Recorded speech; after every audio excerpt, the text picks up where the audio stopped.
I'm not an actor. I'm the director of Serious Matters, Bauer. I have an excellent cast coming on for you in about like 30 seconds. But I wanted to introduce my play. It's about a chance meeting in a cafe, as you will have read in what programs there are. Sorry about that. We worked really hard on it. I'm really proud of my cast, and I hope you enjoy it. So.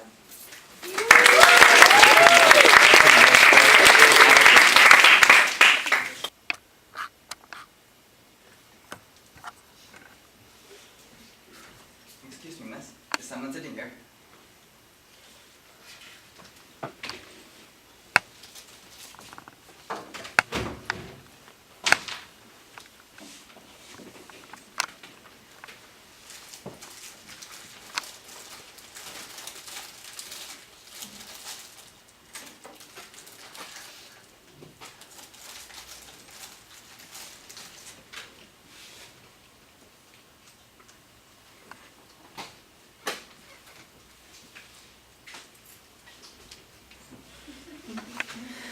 I couldn't help notice you reading The Republic. I'm quite a fan of the book myself. My name's James, by the way.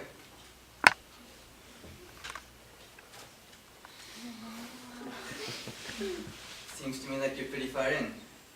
Have you by any chance got into the allegory of the cave? I thought that was some really fascinating stuff. Is Plato your favorite, or do you have any other? 22,327. Sorry?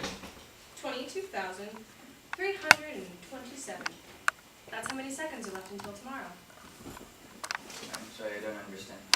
What are you going to do to make the most of those seconds? I'm sorry, I'm not really the small talk kind of person. If you're going to have a conversation, at least with me, you might as well start at the deep end.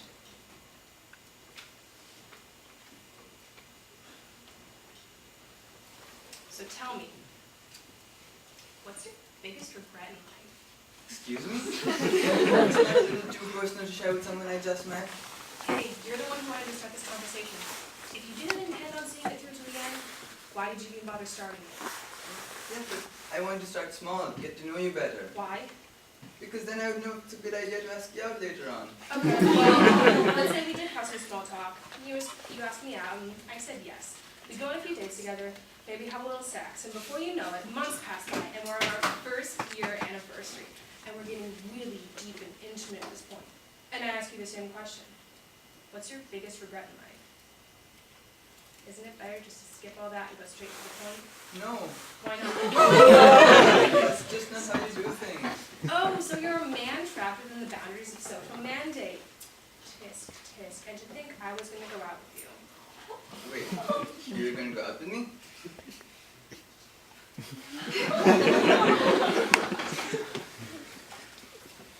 So you're going to tell me or not? Do you really want to know my biggest regret? I wouldn't have asked you if I didn't. Well, I rarely made any friends growing up.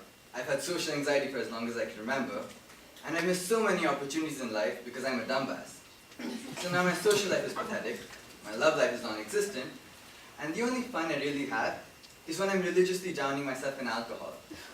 So I don't really have a biggest regret in life, just a series of big regrets. What happened? I don't know, it just kind of happened. Such is life, I guess. Can't argue with that. Well, what if I became a friend? Do you want to become my friend?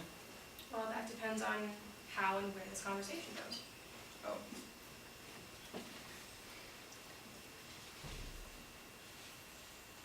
Anyways, I shared mine.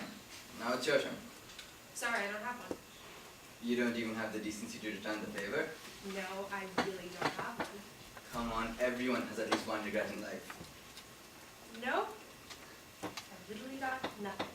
So you were telling me you have this perfect life that nothing, not even a speck went wrong in your past? Have you ever looked back at life and thought, wow, things are pretty great right now and I wouldn't have them any other way? No. Well, that's why you have regrets and I don't.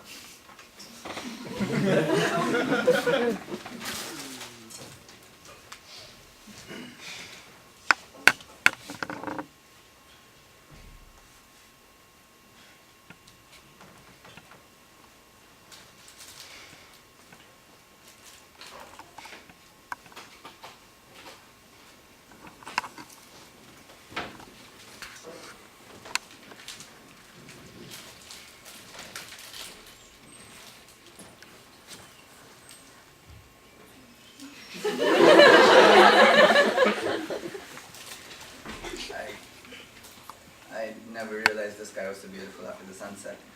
Well, that's what happens when you're too focused on yourself. Yeah, because whenever I look at the night sky, it always reminds me of the happiest moment of my life. What was that? What, my happiest moment?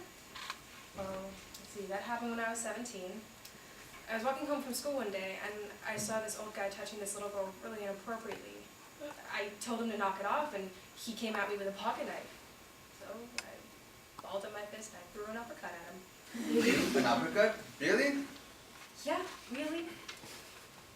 When we were in the clear, I tried taking the girl home, but she kept saying she didn't want to go home, that she was trying to run away.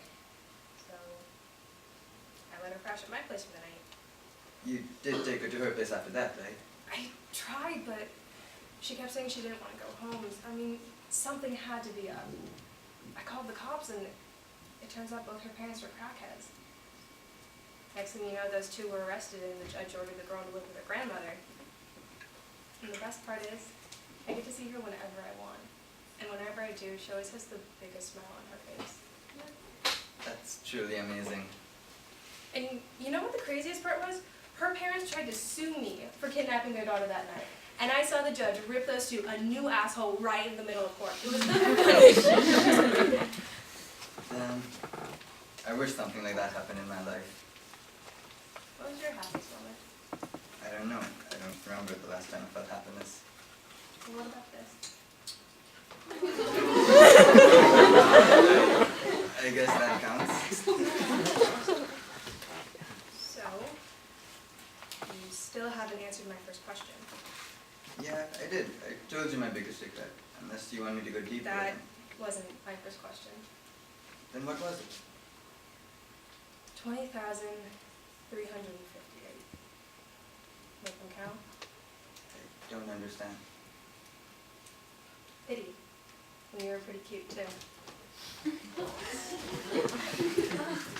Wait, can I have your number, please? I mean your name?